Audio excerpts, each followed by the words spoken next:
Ruby's is a love story about my family. I wrote the concept for Ruby's maybe 2013, and it actually didn't come to life till maybe late 2018, early 2019. One day we said we was going to be entrepreneurs, which we always have been. One day we just went full force with it. It's full of good food, but also trials and triumphs and all the ebbs and flows of business. From the time that Candy was 6 or 7, the children would always write their dreams out. And truth be told, everything that they wrote has come to pass. She always had the idea of not just Ruby's, just having a neighborhood, but it's even bigger than that. Ruby's more than just a restaurant. It's an idea. It's just something even greater, than the food. With Ruby's, you feel like home. It's just not a restaurant. It's a community outlet for people. It's something that where you want to go, you can get good food, you know where to go. A lot of people feel like we're family. And I think that's what a lot of customers love, besides the food and how amazing it tastes, but just the fact that they feel like they're a part of the family business as well. Ruby to me is family. The love and family, and the extension of that goes out to the customer. Let them feel that love as well. Welcome to Ruby's.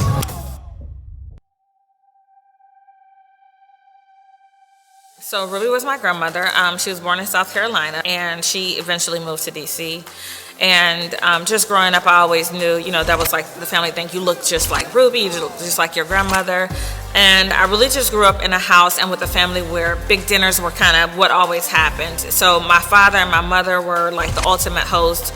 Ruby lived in DC, and she was also the ultimate host. And so I think maybe it kind of just naturally flowed over to me.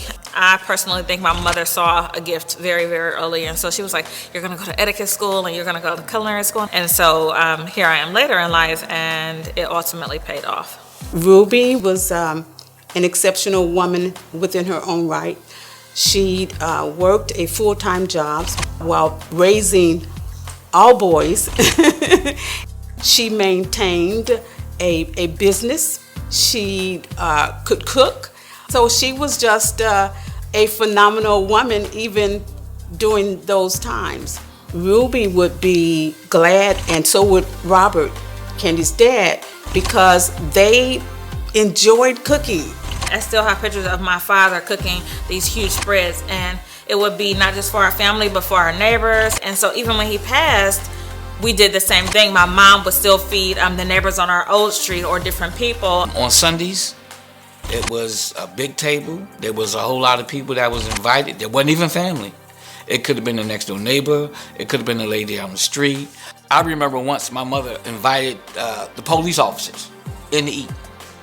That's the kind of lady she was. Sunday meals were a day. You can get to the front porch. You can smell the aroma of the kitchen coming out the front door.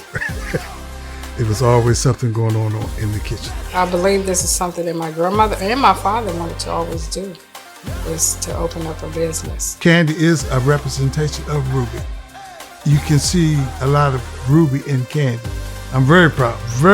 The family togetherness that she brought about with this, and how that restaurant actually brought family more so together. My mother was talking to me the other day, and she told me that how proud she was and how proud my father would be to see his dream come to life through me. When my father was living, he was like very adamant that we would take care of our neighborhood, even if we couldn't afford it. If we had food, that meant that we had enough food to share. And so I just remember as a child, him cooking food and him saying, take this across the street to Miss Honey, or go run this down to Miss Mother Ledger, or this person from church. And so we kind of just always grew up by supporting our community. And so, you may not be able to come to my house and get the big dinners like how we used to do it, but you can come to Ruby's, and hopefully that's the experience that you get when you come in. You still feel like you're a part of the community. You feel like that you're part of our family. You don't want to leave. The food is good. The music is good. It's a vibe when you're here.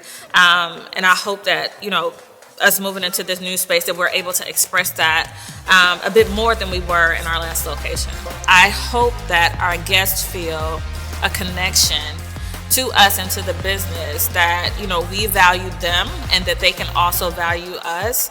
and the community that we're building. Just today when people were coming in, that they were saying this was some of the best food. They just so happy that they're in this neighborhood. You know, this for them is a family. We're really a part of the lives of our customers. They are really a part of the life of Ruby's and our team. And so I think that it's mutually beneficial, but it also just feels good. It feels like we're doing the right thing. And that's why I say that Ruby's feels very special.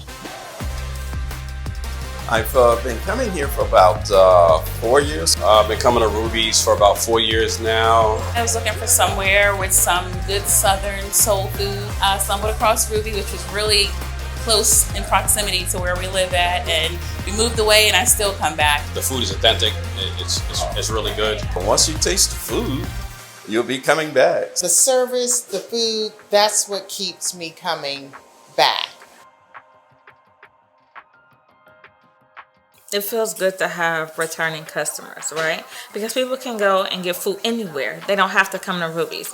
But to know that people travel the distance because Bowie is not close to everyone, or that they take the time and their effort of their hard-earned money to come spend it with us and to support our business, that's a big thing. I call this project the beautiful struggle, right? Because when we go into progress meetings, we have progress meetings with all the contractors every Tuesday. A lot of the progress meetings I'm leaving out of there like, but I know that the end result is gonna be a good thing. Turning a space that was never a restaurant into a restaurant in a shopping center is not as easy as it sounds. And so, you know, we're wrapping up now, but we're maybe a year and a half into construction on a project that we originally estimated would take 6 to 8 months.